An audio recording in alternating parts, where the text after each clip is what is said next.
Hello everyone, this is Praveen. आज का class हमारा टेक्निकल एसईओ का ये 7वां क्लास है, 7th क्लास है। और इसमें हम देखेंगे XML site map. XML site map एक ऐसा टॉपिक है जो हमारा एक थोड़ा सा कोडिंग पार्ट में इसमें है। एक कोडिंग पार्ट इसमें बोल सकते हैं, तो टेक्निकल पार्ट बोल सकते हैं इसमें। तो साइट मैप होता क्या है, आपको नाम से समझ में आ रहा हो कि SITE साइट और मैप, यानी पूरे वेबसाइट का जो एक मैपिंग करना है, ये नाम से समझ में आ रहा। इसमें होता क्या है, आप ये समझिए कि गूगल के पास आप अपना वेबसाइट दे रहे हो इंडेक्स करने के लिए, या आप अपने वेबसाइट को लाइव कर रहे हो। आपका पर्पस क्या है कि गूगल के सर्च इंजन पे जब भी कोई सर्च करे तो आपका वेबसाइट ऊपर आ जाए, ये आपका गोल है। इसी को हम बोलते हैं SEO, search engine optimisation. Search engine के ऊपर अपने आप को ऑप्टिमाइज करके रैंक करवाना, इसको बोलते हैं SEO।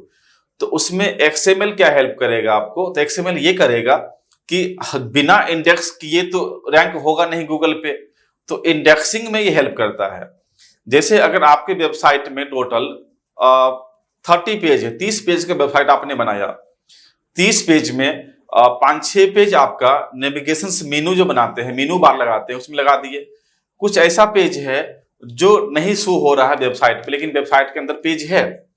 तो कुछ फ्रंट पे पेज है, कुछ अंदर है, कुछ उसके अंदर पेज है, कुछ उसको लिंक में लगा दिए हैं। तो पेज हर जगह होता है, जरूरी नहीं कि आप सब मेनू में ही लगा दे। कभी कभी कंटेंट के अंदर हाइपर लिंक लगाते हैं, वहां भी पेज लगाते हैं। लेकिन अब है कि हम इसको चाहते हैं सारा पेज गूगल इंडेक्स करे।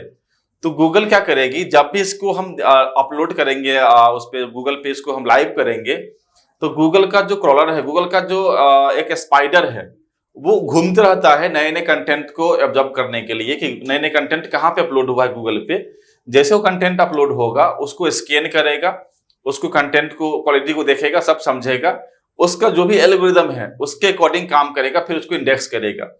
अगर कंटेंट में गड़बड़ है, उसका रूल्स नहीं है, सब कुछ ब्रेक किए हैं, रूल्स अगर ब्रेक हुआ है, तो वो स्कैन करने के बाद भी इंडेक्स नहीं करेगा। इसलिए क्रॉल हुआ तो इंडेक्स हो ही गया। क्रॉलिंग एक अलग प्रोसेस है, उसके नेक्स्ट प्रोसेस होता है इंडेक्सिंग होना। अगर क्रॉलिंग में वो कंटेंट पास नहीं हो रहा तो इंडेक्सिंग में वो कंटेंट नहीं जाएगा। तो हो सकता है आपके वेबसाइट में 30 पेज है, उसमें से 2 पेज इंडेक्स हुआ, बाकी 28 पेज इंडेक्स नहीं हुआ। तो इसलिए क्या करोगे आप, या गूगल के बोट को, गूगल के जो स्पाइडर है उसको वो पेज मिला ही नहीं, तो अब वो छोड़ के चला गया क्योंकि पेज बहुत अंदर था। इससे बचने के लिए हम लोग बनाते हैं साइट में, सारे पेज का URL को एक ही जगह लिख देते हैं, सारे जगह एक ही पेज पे, उसका नाम देते हैं sitemap.xml। जो पेज का नाम होता है वो नाम होता है आपका sitemap.xml। ये पेज नाम है।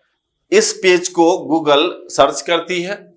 अगर ये पेज उसको दिख जा रहा है वेबसाइट में, उसके स्पाइडर को, तो क्या होगा, जब स्पाइडर उसके पेज को देख लेगा तो वो इस पेज में जितने भी लिंक लगा हुआ है, जैसे उसमें आप अगर यहाँ पे 30 पेज का आप URL अगर आपने लगाया है, तो वो पूरा पेज गूगल अपने सर्च बार में वो इंडेक्स कर लेगा। जब वो इंडेक्स कर लेगा तो आपका जो मेन काम था वो खत्म हो गया। और ये हम हमेशा, जैसे कोई कंटेंट चेंज करते हैं अपने वेबसाइट में, जैसे कुछ चेंज जैसे आज हम कुछ टाइटल चेंज किए, कुछ और भी चेंज किए, तो हम जाके साइट में आपको हम अपडेट कर सकते हैं। गूगल प्रायोरिटी लेवल पे साइट मैप को लेके जाता है। साइट मैप उसको नहीं मिलेगा, फिर वो खुद ही अंदर जाके देखेगा। तो अगर आप सामने में अपने गेट के ऊपर ही चिपका दिए पेपर कि हमारे घर में 8 कमरा है, ये कमरा का नाम डाल देते हैं, तो लोग को समझ में आ जाएगा 8 कमरा है। नहीं तो लोग को जाके काउंटिंग करना पड़ेगा। ऐसे आप समझ सकते हैं, एक बड़ा महल है और उस महल में 800 कमरा है, कोई छोटा भी है, कमरा के अंदर कमरा भी होगा, उसके अंदर कमरा है, कुछ सिक्योरिटी है, ऐसे है। तो एक आदमी जाके पूरा काउंटिंग कर रहा, टाइम तो लगेगा, हो सकता है कुछ छूट भी जाए। लेकिन अगर गेट के बाहर में उसका पूरा मैप बना हुआ है कि कहाँ पे क्या है, कहाँ पर क्या है, तो आप मैप देख के समझ जाओ कि अंदर में क्या है। तो वही मैप जो है वो वेबसाइट का भी मैप बनाना है, उसको बोलते हैं साइट मैप। गूगल आएगी, सिंपल साइट में पढ़ेगी क्या क्या आपका URL पेज का है, वो देखेगी और जाके उस पे पेज को क्रॉल करेगी और उसको इंडेक्स में डालेगी। अगर आपका पेज एलिजिबल है इंडेक्सिंग के लिए तो इंडेक्स कर लेगा, नहीं है तो एरर दे देगा, लेकिन क्रॉल तो कम से कम हुआ। लेकिन अगर आप उसको, अगर ये पेज नहीं बनाते हैं अपने वेबसाइट में, तो वो फिर वो इंडेक्स से बाहर ही हो सकता है।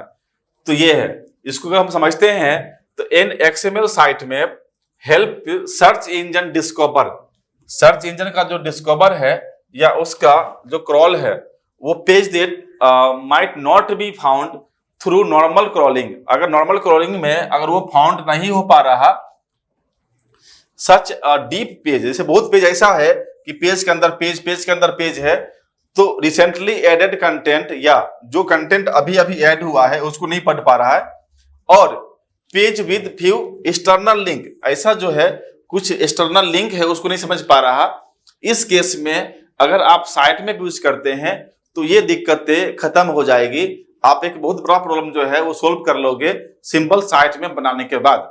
ये बनाते कैसे हैं, sitemap.xml नाम का एक बनाते हैं हम लोग फाइल, किस पे जाके बना लेंगे, ये हम बना सकते हैं आपका नोटपैड में जाकर बना सकते हैं, उसको सेव कर लेंगे sitemap.xml के नाम से, उसमें सब कोड बना देंगे, सब पेज का लिंक डाल देंगे।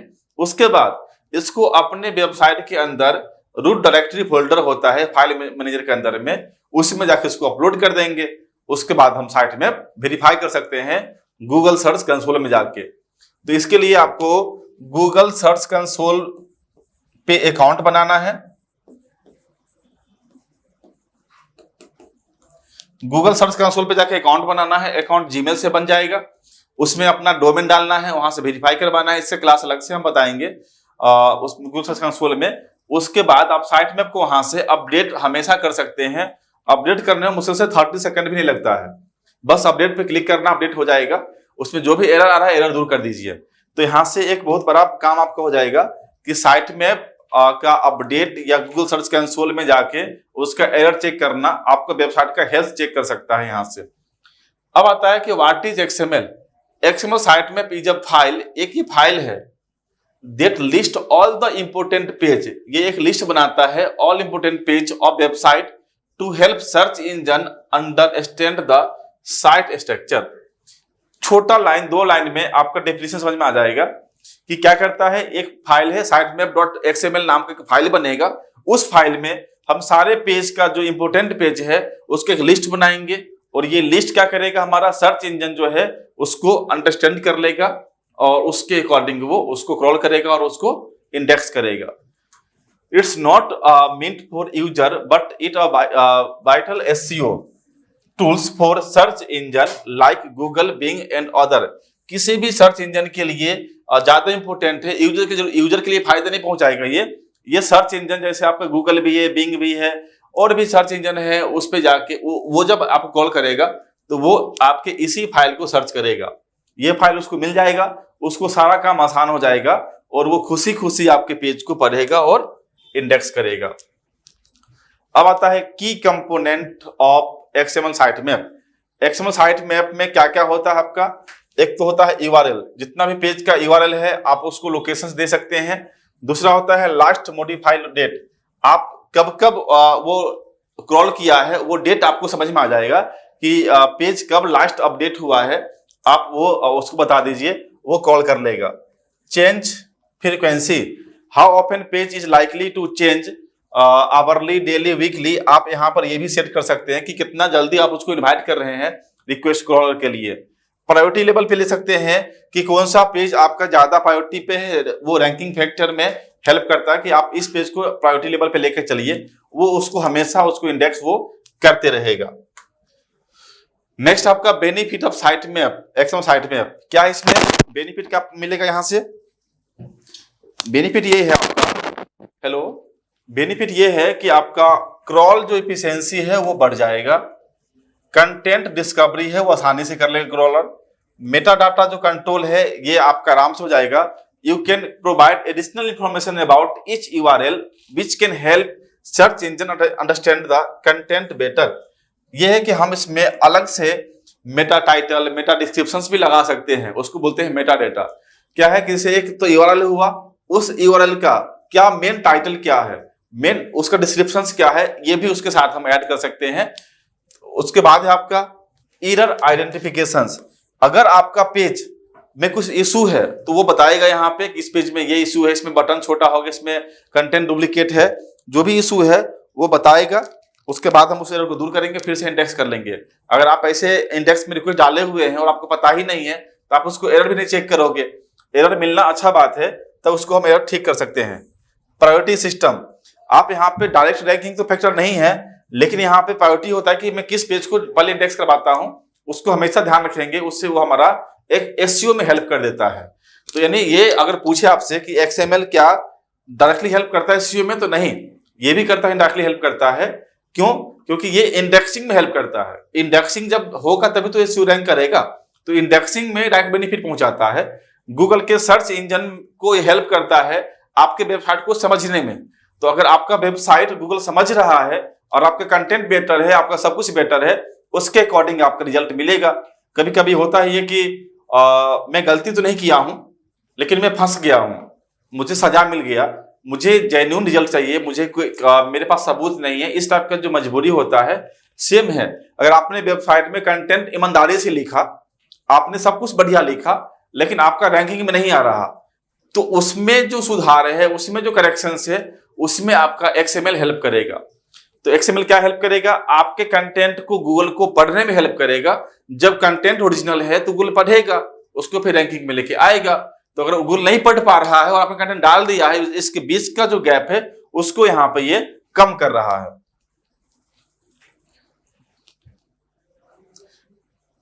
अब आता है आपका साइट मैप में रेगुलर क्या क्या करना चाहिए। लोग कंफ्यूजन होते हैं कि मैं एक बार साइट मैप तो बना दिया, अपलोड कर दिया, अब मैं उसमें क्या करूं डेली। तो करना कुछ नहीं है, आपको और जो इंपोर्टेंट जो पेज है वो पेज को उसमें अपडेट कंटेंट जितना बार अपडेट करते हैं उतनी बार साइट मैप को अपडेट कीजिए। जैसे आज आपने टाइटल में कुछ चेंज किया, तो आपको daily on page, of page और टेक्निकल एसईओ नहीं करना, सिर्फ आपको डेली ऑफ पेज करना है। ऑन पेज आप वीकली कर सकते हैं, वीक में से कभी टाइटल चेंज कर दिए, कभी कंटेंट चेंज कर दिए। तो टेक्निकल तो वन टाइम होना है, लेकिन जो ऑन पेज में है वो वीकली कर सकते हैं, ऑफ पेज डेली करना होता है। ये हम आगे बताएंगे आपको जब एसईओ पूरा माइंड अप करेंगे, तो डेली क्या क्या लिस्ट है। अगर आपके पास में 1 आवर टाइम मिलता है एसईओ करने के लिए, उसमें क्या करेंगे। अगर आपके पास में 2 आवर्स टाइम मिलता है तो क्या करेंगे, उसका हम एक शेड्यूल बनाएंगे कि आपको ये काम डेली करने हैं। अगर टाइम कम है तो क्या इंपोर्टेंट है, वो प्रायोरिटी लेवल पे हम लेके चलेंगे। अभी तो हम पूरा बेसिक लेके चल रहे हैं, इसलिए हम सब कुछ बताते चलेंगे कि आपको वीकली साइट मैप अपडेट करना है। अगर कंटेंट चेंज जिस दिन की उस दिन तो कर ही लीजिए, कुछ नहीं चेंज हुआ है तो वीकली हम करेंगे। तो इसमें अपडेट करना है प्रॉपर फॉर्मेटिंग में। एक्सएमएल का एक फॉर्मेट होता है, वो फॉर्मेट के अंदर साइट मैप हम बनाएंगे। ऐसा नहीं कि हम सिंपल लिंक लिख के डाल दें, इसका फॉर्मेटिंग है वो हम आपको बताएंगे। सबमिशंस एंड मॉनिटरिंग, जब आपको उसको करते हैं मॉनिटर, जब भी कोई एरर आएगा तो आपको वहां पर दिख जाएगा कि इस पेज में ये एरर है, इस पेज में ये एरर है, आप उस एरर को दूर कीजिए, फिर से इंडेक्स कीजिए। अगर आप मॉनिटर कर रहे हैं तो इसका मतलब है कि आप पेज को मतलब एकदम ध्यान लगाए हुए हैं कि हमारा पेज में कोई एरर तो अभी नहीं बन पा रहा। अगर एरर बन जा रहा है तो दूर कीजिए। अगर डेवलपर का काम डेवलपर करके देगा, लेकिन आपका काम है उस पर मॉनिटर करते रहना अपने वेबसाइट के ऊपर, कोई एरर ना बन रहा हो। अगर एरर है तो दूर कीजिए, नहीं तो आपका काम सही चल रहा। तो ये सब चीजें हैं जो एक्सएमएल की हेल्प से हो सकता है। अब भाई हम टेक्निकल एसईओ का लगभग ये 7वां लेक्चर है, तो हर एक लेक्चर्स में एक इंपोर्टेंट पॉइंट आपको दिख जाएगा कि एसईओ में ये भी हेल्प करता है, एसईओ में ये भी हेल्प करता है। लास्ट में जब जाओगे तकरीबन आपके पास 50 पॉइंट रहेगा पूरे एसईओ मिला के। अब वो 50 पॉइंट रखती है हमारे एसईओ में, और जब आप जाते हो एसईओ करने की, इंटरव्यू देने जाते हो और एसईओ की बात करता है, तो आपके पास 5 मिनट बोलने के लिए नहीं होता। तो 50 टॉपिक अगर आपके पास ध्यान में रहेगा, दिमाग में रहेगा, फिर आप इंटरव्यू दोगे तो इंटरव्यूअर का जितना भी पूछेगा आप सबका जवाब दे पाओगे, ज्यादा आंसर आपके पास में रहेगा। तो ये कि 50-55 टॉपिक जो है हम डिस्कस करेंगे पूरे एसईओ के अंदर, और आपको हर का एक लिस्ट बना के लिख के चलना है कि जब भी टेक्निकल पूछे तो मैं इस बात का जिक्र करूं, ऑन पेज पूछे तो ये बात बताऊं, ऑफ पेज में ये बात बताऊं। तो ये चीज आपको होना चाहिए। उसके अंदर का कंटेंट आपको पता है, बहुत बढ़िया है। उसके अंदर का पता है, एकदम बेस्ट है। आप अगर 2 साल एक्सपीरियंस हो जाता है आपका एसईओ के फील्ड में, तो एक आप अच्छे मैनेजर बन सकते हो जिसका सैलरी 80-90,000 पर मंथ से ऊपर होता है। लेकिन उसके लिए आपको डीप नॉलेज होना जरूरी है। जितना ज्यादा डीप नॉलेज रहेगा उतना ज्यादा सैलरी आपकी बढ़ेगी, क्योंकि इंटरव्यू उस लेवल का होगा। जब इंटरव्यू उस लेवल का होगा तो सैलरी उस लेवल का मिलेगा। इसलिए आप अपने आप को पहले नॉलेज में जाकर डेप्थ करो। नॉलेज जब बन जाएगा तो सैलरी का टेंशन मत लेना, सैलरी बहुत मिलता है। इसमें आप अपने एजेंसी खोलो तो उसमें आप बहुत काम उठा सकते हो। बस आपके नॉलेज पे भरोसा होना चाहिए कि नॉलेज आपके पास में ऐसा है जो आप एसईओ करोगे तो गूगल रैंक करेगी। बस आपको ये ठोस करना है, उसके अलावा तो फिर दुनिया आपके पीछे पड़ जाएगी कि मेरा वेबसाइट रैंक करवा दो। क्लियर है?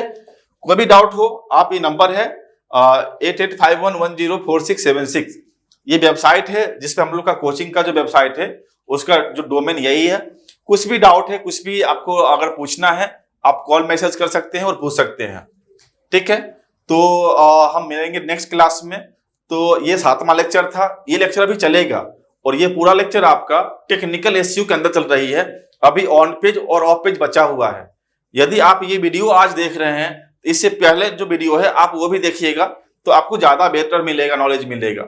यदि आप इसके अंदर जो कंटेंट जो हम, क्योंकि यहाँ पे स्क्रीन रिकॉर्डिंग हम नहीं कर पा रहे हैं, तो हमें ये सब जो वीडियो है इसका जो प्रैक्टिकल पार्ट है वो स्क्रीन रिकॉर्डिंग हम करते हैं, उसको हम डालते हैं ऐप के अंदर में। तो अगर आपको ऐप पे वीडियो देखना है तो आप मॉड्यूलेशन डिजिटल का ऐप ले सकते हैं, उसमें जाके आप इंस्टॉल करके उसमें भी वीडियो देख सकते हैं। तो उसमें पूरा कंटेंट है, क्योंकि 60 जो लेक्चर आएगा, 50-55 जो लेक्चर बनेगा, ये तो मेरा ओवरव्यू बनेगा। उसके अंदर जो टेक्निकल पार्ट है, टेक्निकल जो है, उसमें भी लगभग 150 घंटे का वीडियो बनेगा। तो सिर्फ 150 घंटे में हम एसईओ पढ़ा रहे हैं। आप समझ सकते हैं कि एसईओ का कोर्स कितना बड़ा है। अगर आप कहीं पे 10 दिन में एसईओ कोर्स कर ले रहे हैं, तो आप पूरे एसईओ का आप 10% कोर्स भी नहीं किए हैं, फिर भी आप अपने आप को अगर बोलते हैं कि मैं एसईओ मैनेजर बन जा रहा हूँ, एसईओ एक्सपर्ट हो गया हूँ, तो आप समझ सकते हैं कितना नॉलेज में आप एसईओ एक्सपर्ट बन जा रहे हैं। हमारे अकॉर्डिंग आपका कंटेंट 150 घंटे का सिर्फ एसईओ होना चाहिए। अगर आप उस पर काम करते हैं तब समझ में आएगा कि एसईओ क्या है। सिंपल समझने में, देखने में उतना मतलब नॉलेज नहीं बन पाता, लेकिन उसके लिए आपको लगता है कि मैं जान गया हूं, समझ गया हूं, कर लूंगा, होना नहीं है। करने के बाद जब कर लेते हैं, जब रैंक हो जाएगा, तब आप कहें कि मैं एसईओ समझ गया। ठीक है, वहां पहुंचने में टाइम लग जाता है। उसके लिए पेशेंस चाहिए। जितना ज्यादा पेशेंस होगा, आप उतना ध्यान से काम करोगे, और ध्यान से जब काम करोगे तो रिजल्ट अच्छा होगा ही होगा। ठीक है, हम मिलते हैं अगले क्लास में। तब तक के लिए टेक केयर।